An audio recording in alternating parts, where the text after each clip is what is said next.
hijab, worn by Muslim women, has become a very potent symbol, especially since 9/11. Many Australians equate it with the negative aspects of Islamic religion.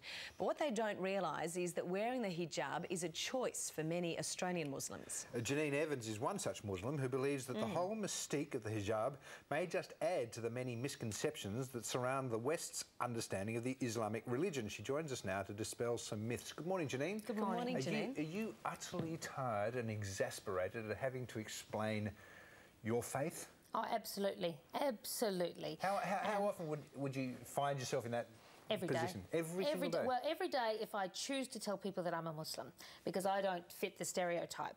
And so I don't wear the hijab, and I don't come from the Middle East, and I don't have this stereotypical look about me. So it actually depends on the situation.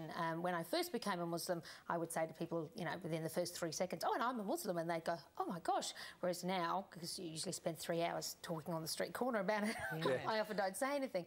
What's the typical reaction from people who see women in a hijab? It's usually one of either misunderstanding, fear, or patronising. A very good friend of mine who wears full hijab, who is an 8th generation Australian, had a woman come up to her and say, you know, oh, you know, please feel at home in our country, and which this lady was trying to be nice. Yes. But she kind of thought, well, no, you could feel at home in my country because I've been here longer than you have. 8th generation. That's exactly right. And so and so people, even though they're trying to be kind, don't actually realise, again, they're treating us as the other, not as an Australian. I mean, but of course you can understand, because in some countries it is a symbol of oppression, isn't it? Yes, it is. Well, in some countries, Afghanistan, you know, that's exactly Saudi. right. It's being used to oppress women. Yeah. But it's actually, and I think that's what we really have to understand. It's not actually the religion that is oppressing women. It's people who are oppressing the women. Good point to make. So that's exactly right. And I really don't think there's enough dialogue about actually what the religion requires you to do and what people are making other people do. Clearly, you're not compelled to wear the hijab. The religion is not compelling you to wear the hijab. It is in the Quran. There is a line, there is a verse in the Quran. It's mentioned in the Quran once, maybe twice at the most. Compassion, love, tolerance, mentioned 60, 70, 80 times, but we never hear about that. What does the Quran say about the hijab? The Quran says, the one major line says, draw your veil across your bosom and guard your modesty. And so because it is in the Quran, Muslims feel it is a requirement, but it's got to come from your own heart. It's got to be something that you want to do for the sake of God or Allah. So you're not compelled to do it? No. No, not at all. And you choose to do it, and if you choose to do it, then there are spiritual benefits in it for you. Okay. If you are forced to do it, then there is no benefit in it at all. Why did you choose not to? Because you converted to Islam, didn't you, when you met your husband? And we should point out there was no pressure on you from him. No, not at all. Not at all. So why did you choose not to?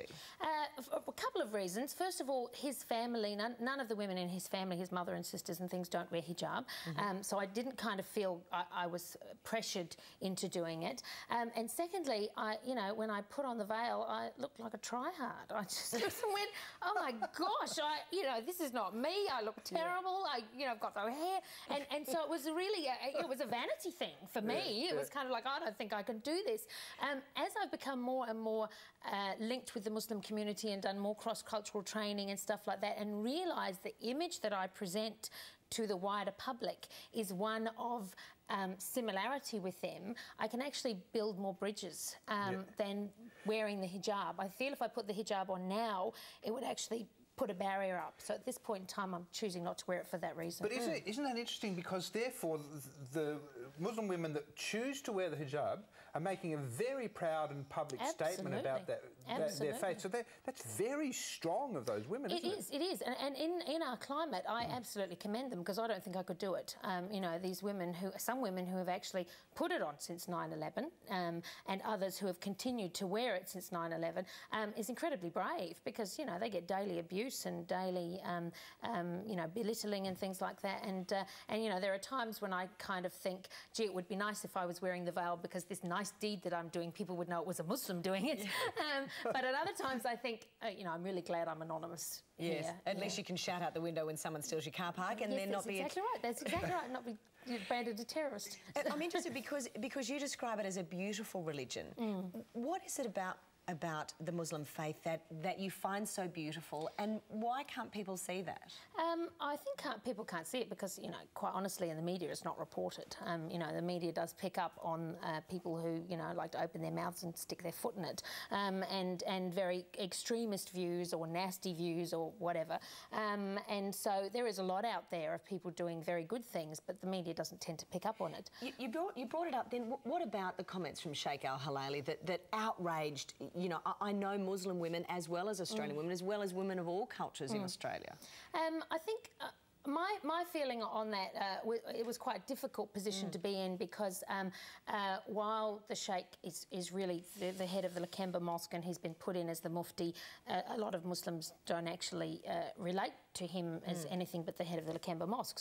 So in my respect, I was completely divorced from what he was saying because I don't have anything to do with him. But as a Muslim person, a lot of the comments are just damaging, and it's really difficult because the man has done a lot of good in the past, and so damaging comments are reported, and then that reflects on Muslim people and stuff like that, and you just kind of want to say, look, can we stop here, and can we just really for a while try and report things that are good and try and get away from the stuff that's not, because... Yeah, look, I take your point, but I mean, he said it. It's got to be reported. Oh, yes. No, you know. I understand that. I do understand that. And what he said was, you know, not acceptable and very unfortunate for himself and for the rest of our community. Sorry, it's a classic example of both the Mufti and the media almost conspire. Each of them have helped to further isolate the Muslim community. Absolutely, I think so. Absolutely, and I think that's the point I'm trying to make, is that in our climate of absolute separation of one and the other, Muslims over here and the rest of the country over here, to continue to harp on comments that are made is only damaging. It's not actually doing anybody any good. Does the Muslim community feel more isolated within Australia? Oh, absolutely. Well, how does that affect the community then? Well, it's very degrading. It's very demoralising. It's very, you know, I've written a book about my conversion from mainstream Christianity to minority Muslim, and in that I talk about how we as a family were sitting watching The Sound of Music, having a lovely time, and across the bottom of the screen scrolled that the Bali had been bombed again. And another Australian family would say how tragic, how awful, let's say a quick prayer, whatever. We had to turn the television off. We had to explain to our children that, you know, Muslims are not terrorists, that these people are a few people who have some strange ideas about what's right. It's about people, not about religion. That's exactly right. And so things that happen constantly to our normal average family is very difficult, and all the time you're trying to guard your children, all the time you're trying to explain to them. And that's why I actually wrote the book, because I want to work really hard so that when my children are my age, they don't have to do this. Can we talk about your children? Kim mentioned before that your husband put no pressure on you to become a Muslim, but he did want his children, your children, to be raised as Muslims. Yeah. Was that a difficult decision for you? Did it have any impact, any repercussions? No, it didn't. I guess I saw him. I was practicing Catholic, quite happy with my religion, and but what I saw in him was practicing every day. Every day he was praying. Every day he was connected to his religion. Whereas I guess in my thoughts and my deeds, I was a good Christian, but connected to Catholicism once a week. And so I kind of thought, well, really, I can understand that he wants this. And I thought, well, really, I have to look at. And this was before we were engaged or anything. This was quite early in the relationship. And I thought, well, I have to look at this religion and see if I can bring children up in another religion from my own. And is it as wacky as everybody says it is? And I found in the pages of the Quran amazing things, a religion of tolerance and peace and love. And I want to know from you then, how hard is it to bring your children up with that feeling of religious tolerance when they really cop it, don't they? Well, they don't actually, because we've put them in a school where they won't. In the larger community. In the larger community. But if they were not in this school, I mean, this school it's a government school. It's not the Islamic college or anything. But they're very aware of people there, so that's been quite good. I think basically you just have to instill good values in them, and you just have to say, well, this is what it says in the Quran, and this is what Almighty Allah wants us to do, and this is what we do, and other people choose to do other things, and it's it's not right, and they will answer for their actions in one way or another in some time or other. But I mean, that's all you can do, and I think you do that with all children. Yeah. You know, you teach them what's right and wrong. And as a result, they're not feeling any pressure. No, they do feel a lot of pressure. They do, yeah. Things on television and things like that, and especially when you get bad media coverage. Especially my 12-year-old, he'll say, "Oh gosh, why do they have to say that? Oh, why do they have to do that? Oh, why do they make out that all Muslims are terrorists?" And so he's really starting to feel it. Do you ache for that? I do. You know, it makes you want to cry. But all you can do is work, and ultimately you need to change one person at a time. You know, just one person at a time.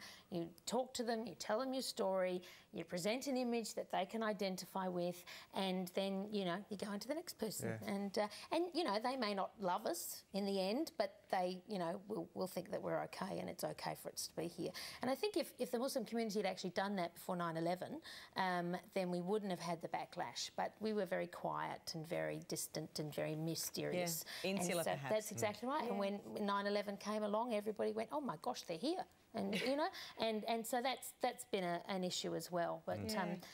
But we're working hard to change it. You are, and look, at the end of the day, we're all just parents wanting the best for our kids. So, you know, my heart goes out to you when you're trying to protect your kids from that kind of religious intolerance. It's true, and I mean, they're born here, they're Australians, and so this is where they live. Every right to live here. That's right, and there's nowhere else for them to go, so they have to be part of the community and they have to be accepted within it. It's marvellous to meet you, Janine. It is, it's great to meet you. Great to chat to you, Thank you for coming in and dispelling some of those myths. Thank you. All right, still to come on 9am, the school children who are learning about life in the real world.